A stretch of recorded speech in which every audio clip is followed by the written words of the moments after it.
भगवति हेशिति कंठ कुटुंबिनि भूरि कुटुंबिनि भूरि कृते जय जय हे महिषासुरमर्दिनि रम्यकपर्दिनि शैलसुते।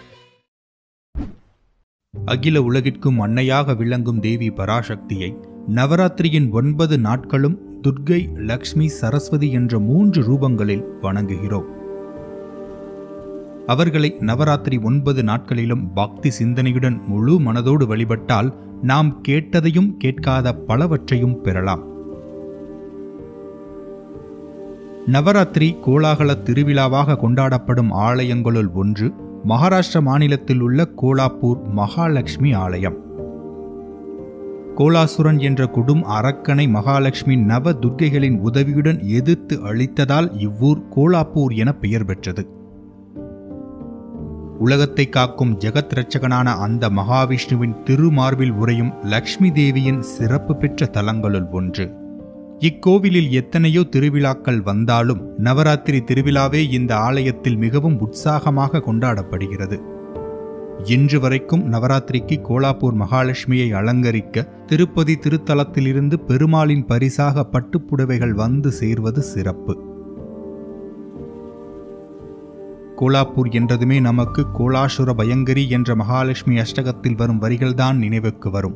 ஆம், கோலாசுரன் என்ற அரக்கனை சிம்ம வாகினியாக வந்து தேவி மகாலட்சுமி அடக்கி அருளிய தலம் என்று கரவீர மகாத்மியம் கூறுகிறது. பயங்கரி என்ற வார்த்தையில் தான் பயங்கரம் இருக்குமே தவிர அன்னையின் கருணையில் இருக்காது.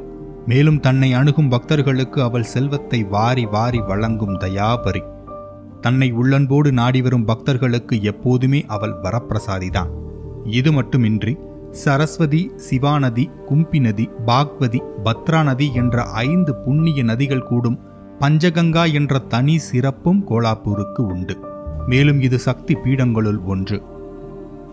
கர்வீர் நிவாசினி என்றும் அம்பாபாய் என்று போற்றப்படும் கோலாப்பூர் ஸ்ரீதேவி மகாலட்சுமி ஆலயம் கிட்டத்தட்ட 6000 ஆண்டுகள் பழமையானது. திருமாலிடம் கோபம் கொண்டு வைகுண்டத்தை விட்டு புறப்பட்ட அன்னை மகாலட்சுமி பூமிக்கு வந்து சேர்ந்தது சரியான யுகசந்தி காலம். யுகத்துக்கு ஒருமுறை நேரும் பிரளயம் அப்போது ஏற்பட்டது.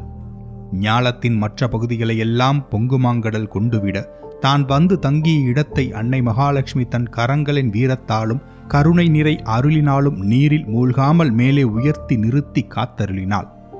அதன் பொருட்டு இந்த பகுதிக்கு கரவீர் என்ற காரணப் பெயர் ஏற்பட்டது. அதன் பின்னர் அன்னை கடும் தவத்தில் ஆழ்ந்தாள். இங்கேயே கோவில் கொண்டாள். காலம் காற்றாய் பறந்தது. கிமு 109ஆம் ஆண்டில் கொங்கணத்தில் இருந்து கோலாப்பூருக்கு வந்த கர்ணதேவ் என்ற மன்னன் அடர்ந்த காடுகளால் சூழப்பட்டு மிக சிறிய கோவிலாக இருந்த அன்னையின் ஆலயத்தைக் கண்டான்.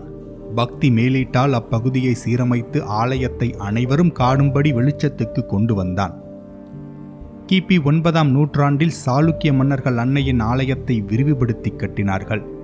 அடுத்தடுத்து வந்த அரசர்கள் வைடூரியங்களாலும் பொன் ஆபரணங்களாலும் அன்னையை அலங்கரித்து அழகு பார்த்தனர்.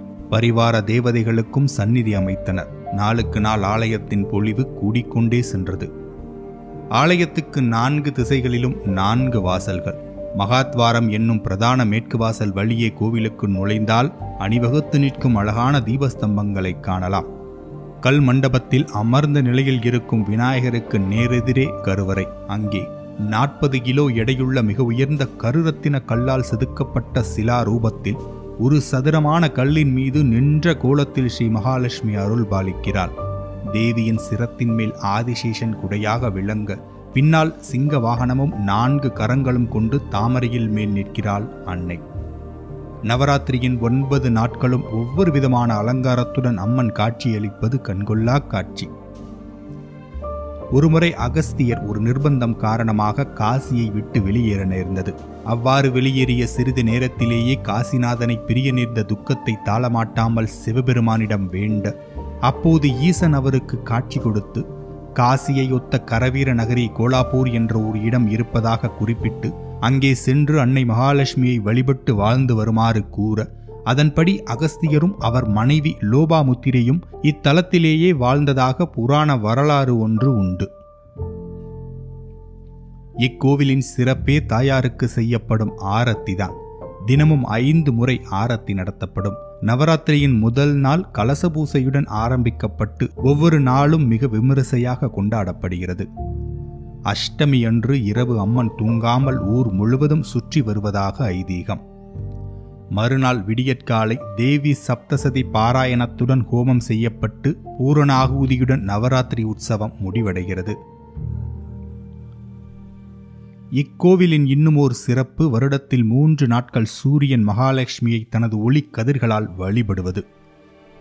மார்ச்சிலும் செப்டம்பரிலும் நிகழும் அந்த அரிய நிகழ்வின் போது அன்னை எந்த அலங்காரங்களும் இன்றி ஆதவன் ஒளியில் அபாரமாக காட்சி தருகிறார். கதிர் விழா என்று இந்த வைபவத்தை காண மக்கள் அலையலையாய் வந்து அன்னையை தரிசித்து ஆனந்தம் அடைவார்கள். திருமணம், புத்திர பேறு என தாயாரிடம் வேண்டுதல் வைப்பவர்கள் வேண்டுதல் பழித்தவுடன் அபிஷேகம் செய்து புடவை சாற்றுவது வழக்கம். கோடிக்கணக்கான மக்கள் மீது கருணை செலுத்தி அனைவரையும் ஆசீர்வதித்து காத்து கொண்டிருக்கும் கோலாப்பூர் மகாலட்சுமியை வாழ்நாளில் ஒரு முறையாவது தரிசிக்க வேண்டும். அது இம்மைக்கும் நல்லது, ஏனை மறுமைக்கும் உகந்தது.